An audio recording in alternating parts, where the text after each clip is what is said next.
Les fans de la Casa de la Empeña sont bouleversés par la tragédie inimaginable à laquelle Rick Harrison est confronté, connu pour son grand sens des affaires et sa passion pour l'histoire. Il a été frappé par un événement dévastateur qui a laissé sa famille et ses fans inconsolables. Que s'est-il réellement passé? Comment fait-il face à cette situation douloureuse? Soutiens-tu Rick Harrison? Si tu le soutiens, commente 0 ci-dessous. Si tu as une opinion différente, commentez 1. Partageons. Depuis la perte d'un membre de sa famille dans son enfance, jusqu'à la perte d'un autre alors qu'il était aux prises avec une bataille juridique choquante avec quelqu'un qu'il aimait profondément. Voici la tragédie déchirante de Rick Harrison de Pawn Stars. Pendant plusieurs décennies, nous avons été divertis par Pawn Stars, l'une des émissions de télé-réalité les plus fascinantes jamais diffusées. Grâce à cette émission, nous avons pu profiter de ce qui semble être le mélange parfait d'histoire, de divertissement et de commerce. Tout en un. Tout d'abord, nous avons également apprécié de voir Rick Harrison, l'un des cofondateurs, entrer dans l'histoire au fil des ans. Cela est dû au fait qu'il a travaillé dans le magasin pendant la majeure partie de sa vie et qu'il a ainsi contribué à la croissance et à l'expansion du magasin au fil des ans. Malgré toutes ces réalisations, alors que le magasin et l'émission continuaient de se développer, cela ne signifie pas que Rick n'a pas dû faire face à des difficultés sur le chemin de la réussite. Tout a commencé lorsque Rick était né le 22 mars 1965. Fils de Richard Benjamin Harrison et de John Rue Harrison. Il était le troisième des 4 enfants de ses parents. Eh bien, il a appris quelque chose. Laisse-moi te dire. Rick, tu aimes beaucoup discuter. Je n'aime pas beaucoup discuter. Vous en faites des discussions. Non, tu adores te disputer beaucoup, malheureusement. C'est par l'intermédiaire de l'un de ses frères qu'il connaîtra sa première tragédie dans la vie, puisqu'il a dû supporter la perte de sa sœur aînée, chère Joanne Harrison. Cela dit, ce ne serait pas la fin d'une enfance difficile pour Rick et sa famille. Alors qu'ils s'habituaient à la perte de l'aîné de la famille, ils ont dû s'adapter rapidement au fait que Rick commençait à souffrir d'épisodes d'épilepsie à l'âge de 8 ans. Cloué au lit pour gérer cette maladie, Rick a découvert qu'il passait une grande partie de son temps libre à lire des livres. Cela s'est transformé en une passion de lecture pour la vie. Selon lui, il pourrait au moins passer le reste de sa vie à lire une série de livres intitulés The Great Brain, écrite par John D. Fitzgerald.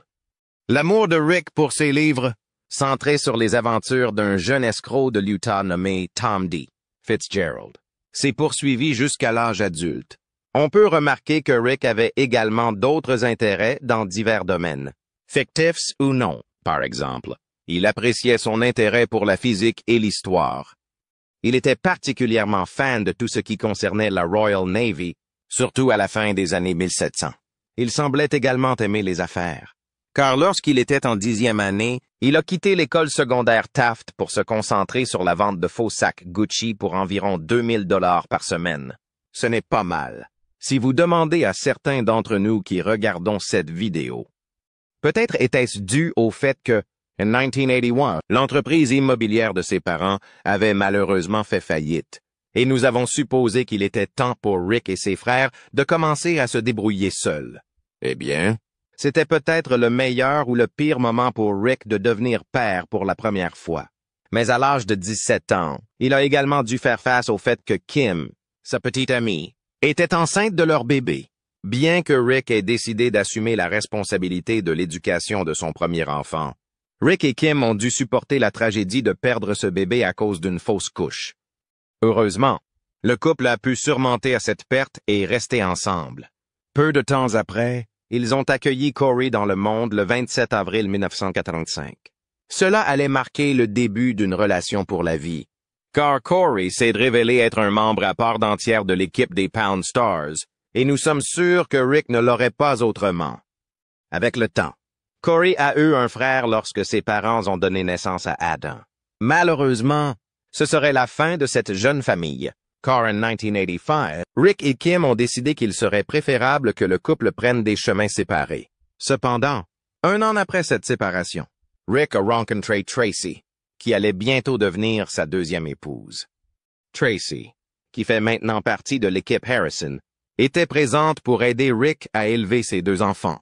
Heureusement, l'influence de Tracy a dû être utile à la carrière de Rick, car elle lui a permis d'approfondir son intérêt pour l'histoire. Cela s'est vite avéré utile, car lorsque son père a décidé de créer un magasin de pièces de monnaie décent à Las Vegas, Rick était disponible pour contribuer au succès de l'entreprise. Que demander de plus à un fils? Grâce à ses compétences, pour donner un contexte historique à chaque article vendu dans le magasin, il a réussi à rendre les produits plus attrayants pour les clients qui venaient sur place. Cependant, Rick s'est vite rendu compte qu'il devait faire quelque chose de plus pour joindre les deux bouts, maintenant qu'il avait une famille à entretenir. Alors il a trouvé un deuxième emploi dans lequel il s'occupait de saisir les voitures des propriétaires en défaut de paiement. Ce travail a permis à Rick et à sa famille grandissante de subvenir à leurs besoins pendant environ 5 ans. Après cette période, Rick et son père avaient économisé suffisamment pour déménager leur entreprise dans un endroit plus grand et plus confortable sur Fremont Street. Cependant, cette amélioration fut de courte durée et peut-être un peu prématurée, car la famille fut bientôt obligée de déménager à nouveau après avoir perdu le bail de cette propriété. Profitant de cette période de transition, Rick et son père se sont rendus compte que c'était le moment idéal pour ouvrir un magasin de prêt sur gage. Malgré leur désir d'ouvrir ce magasin, ils se sont vite rendus compte qu'il y avait certains obstacles dus à une loi promulguée dans les années 1950. Selon cette loi, seule une quantité limitée de licences de prêteurs sur gage pouvait être délivrée en fonction de la population de la zone concernée. En conséquence, Rick et son père ont dû attendre que la population de leur ville atteigne 250 000 habitants. Une fois que cela s'est produit, ils ont demandé la licence et l'ont finalement obtenue en 1989. Après avoir surmonté quelques difficultés juridiques, avec le temps, ils ont réalisé qu'ils gagnaient plus d'argent que dans la bijouterie. Grâce à cela, ils ont vite vu que leur entreprise commençait à se faire une réputation dans le secteur. Au début des années 2000, ils se sont rendus compte qu'ils prêtaient des millions de dollars par an, ce qui leur rapportait des centaines de milliers de dollars d'intérêts. Bien que le commerce de la bijouterie leur rapportait la majeure partie de leurs revenus, ils aimaient toujours gagner de l'argent en vendant des articles de sport, intéressants, qui captivaient l'imagination des acheteurs en raison de leur histoire fascinante.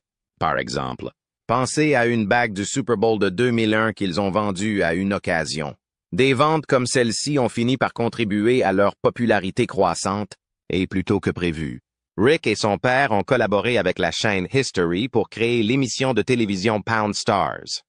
Aujourd'hui, le reste appartient à l'histoire. Nous devons mentionner Brent Montgomery et Colby Gaines, le couple qui a eu l'idée de l'émission en 2008. Cette idée est née lors d'une visite à Las Vegas la même année. Après être tombés amoureux de certains des prêts sur gages intéressants qu'ils ont trouvés en parcourant la ville, ils ont réalisé que l'un de ces magasins pourrait être le lieu de tournage de l'une des émissions de télé-réalité les plus intéressantes que l'on puisse trouver. Imaginez que l'émission soit centrée sur un magasin de prêts sur gage familial. Ils devaient trouver un moyen de stocker tout l'argent qu'ils gagneraient s'ils réussissaient. À ce moment-là, les Harrison étaient déjà habitués à être devant les caméras, puisqu'ils avaient fait l'objet d'un documentaire de PBS quelques années auparavant. Ils étaient donc prêts pour la caméra. De plus, étant donné que Rick caressait l'idée d'avoir une émission basée sur le magasin depuis un certain temps, le moment semblait parfait pour toutes les personnes impliquées. Peu de temps après, Pound Stars est arrivé sur nos écrans. Grâce à l'émission, nous avons pu voir comment les Harrison gagnaient leur vie en vendant des bijoux et des articles vintage dans l'émission. À l'époque, l'entreprise se portait bien, d'autant plus que le magasin comptait environ 10 000 articles en stock.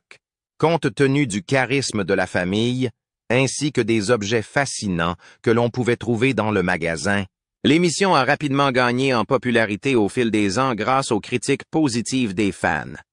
En janvier 2011, Pound Stars s'était avéré si populaire qu'il était considéré comme l'émission la plus regardée sur History Channel et la deuxième émission de télé-réalité la plus regardée après Jersey Shore. DMTV, compte tenu de la réussite de l'entreprise au fil des ans, Rick pensait que, à un moment donné, nous devions tous connaître son histoire. Ce niveau de succès devait être documenté. Alors, il nous a donné License to Pound, son autobiographie. lorsqu'elle a été publiée.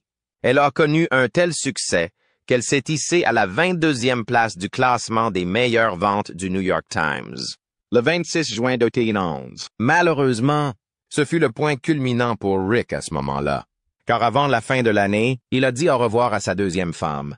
Peu de temps après, il a été vu se rapprocher de Diana, une femme également divorcée comme lui.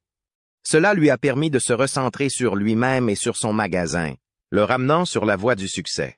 Grâce à ses efforts et à la popularité de son émission, Rick a finalement commencé à remarquer une croissance. Il a rapidement commencé à faire des apparitions dans des émissions telles que iCarly et The Middle pendant cette période de succès. Rick a également dû officialiser les choses avec Diana. Peu de temps après, le couple s'est marié à Laguna Beach, en Californie. Cet acte a fait passer la liste des enfants de Rick à 6, puisque les 3 filles de Diana ont été accueillies dans la famille. Avec le temps, Rick a commencé à connaître plus de succès en apparaissant dans plus d'émissions de télévision et en attirant également plus d'accords de parrainage. Malheureusement, cela s'est produit peu avant que Rick ne doive faire face à un autre choc émotionnel, puisqu'il a finalement perdu son père. Qui pourrait être prêt à dire au revoir au vieux, comme il l'appelait affectueusement dans l'émission? Tous les fans ont déploré la perte tragique de ce vétéran de longue date, qui a finalement perdu son combat contre la maladie de Parkinson. Toute la famille et l'univers de Pound Stars étaient certains que le vieux Richard Gerald Harrison leur manquerait. Aussi difficile que cela ait été pour Rick, il savait qu'il devait surmonter sa douleur pour prendre le contrôle total du magasin. Il serait désormais le seul responsable.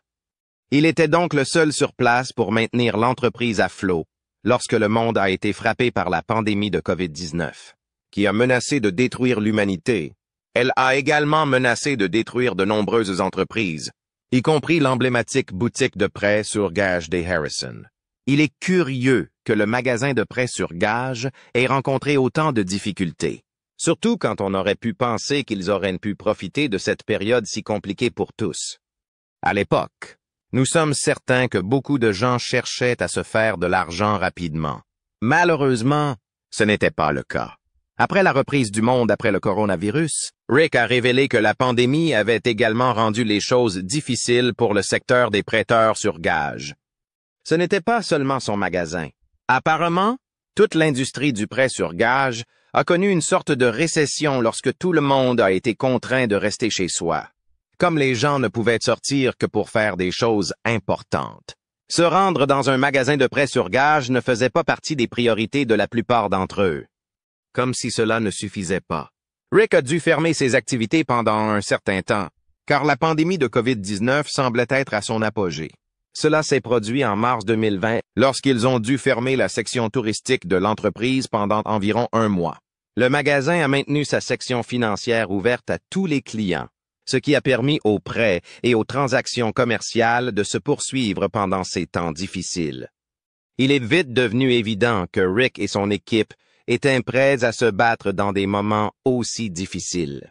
En avril 2020, Rick a révélé qu'ils avaient baissé les taux d'intérêt et même donné aux gens plus de temps pour récupérer leurs articles, car ils savaient que c'était une période difficile pour beaucoup. Pour Rick, c'était une façon de rendre quelque chose à la ville qui lui avait tant donné. Il ne considérait pas cela comme un grand sacrifice, car il croyait fermement que l'économie se redresserait en 6 mois. Malheureusement, cela ne s'est pas produit et la pandémie de COVID-19, comme vous pouvez l'imaginer, a été un moment sombre pour Rick et sa famille. Les choses ont empiré lorsque Rick a dû se préparer à une autre divorce. Il semblait que Diana et Rick s'étaient trop éloignés l'un de l'autre et qu'il n'y avait donc plus de raison de rester mariés. Des moments tristes pour des temps difficiles. Cherchant à surmonter cette période difficile, Rick a trouvé un certain réconfort dans le fait d'avoir eu 3 filles de cette relation.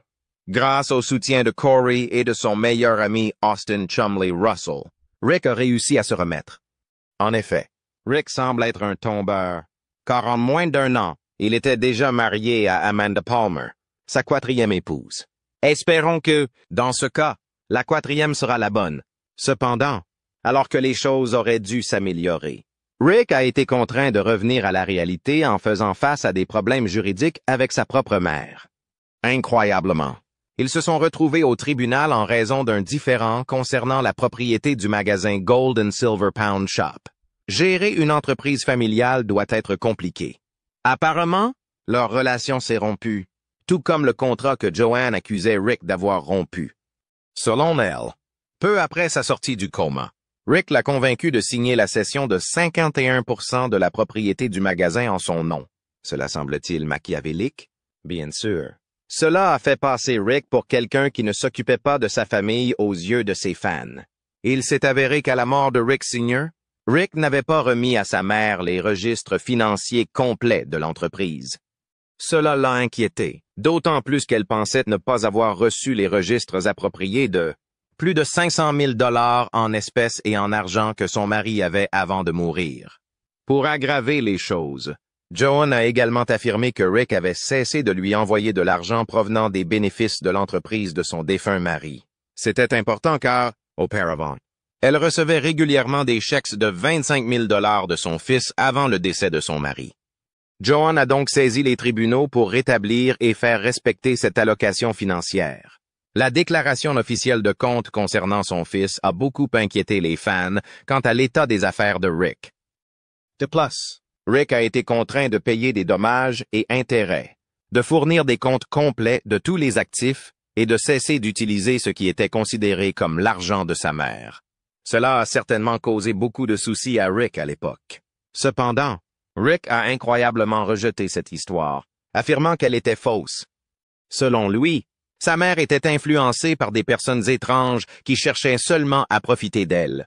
D'un autre côté, Joan ne semblait pas vouloir faire marche arrière.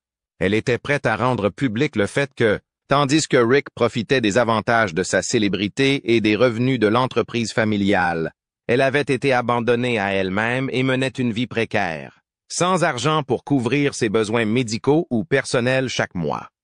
C'est compréhensible, car Joanne est octogénaire et souffre de problèmes de santé qui nécessitent une attention constante. Quiconque a des parents âgés sait que ces coûts peuvent s'élever à des centaines de milliers de dollars par mois, et Joanne a besoin de toute l'aide possible. Cependant, les choses ont empiré lorsque Rick a appris l'existence de l'ordonnance de restriction par les informations. En réponse à cette triste situation, Rick a déclaré qu'il avait essayé de communiquer avec sa mère pendant des mois, mais qu'il n'avait pas pu la joindre. Ce fut un coup dur d'apprendre sa position uniquement par le biais de cette plainte. Ce fut une expérience difficile pour Rick, mais malheureusement, le pire restait à venir. En janvier 2024, Rick a perdu son fils Adam à cause d'une overdose de fentanyl et de méthamphétamine. Après avoir remarqué qu'Adam avait disparu à un moment donné cette année-là, son propriétaire l'a trouvé inconscient. Alarmé, il a contacté la police et peu après, les Harrison ont appris le décès d'Adam. Après cela, Rick a publié sur Instagram une photo de lui avec son fils, accompagnée d'un message disant « Tu seras toujours dans mon cœur. Je t'aime, Adam ». Ce fut un moment très difficile pour la famille, et de nombreuses personnes ont présenté leurs condoléances avec respect alors que les Harrison faisaient face à cette perte tragique. Bien qu'Adam n'ait jamais participé à l'émission, sa famille regrettera profondément son absence. Bien qu'il n'ait jamais participé à l'émission, sa présence au sein de la famille sera profondément regrettée. Pour l'instant, Rick fait tout son possible pour surmonter cette perte, en se présentant à un poste politique dans le Nevada. Il pourrait même se présenter au poste de sénateur des États-Unis en 2024. De plus, il a reçu le titre de Kentucky Colonel, la plus haute distinction accordée par l'État du Kentucky. Espérons que cela l'aidera à surmonter les nombreuses tragédies qu'il a subies au cours de sa vie, depuis la perte d'un membre de sa famille dans sa jeunesse jusqu'à la perte d'un autre alors, qu'il faisait face à une bataille juridique choquante avec quelqu'un qu'il aimait profondément. Voici l'histoire déchirante de Rick Harrison. The Pound Stars.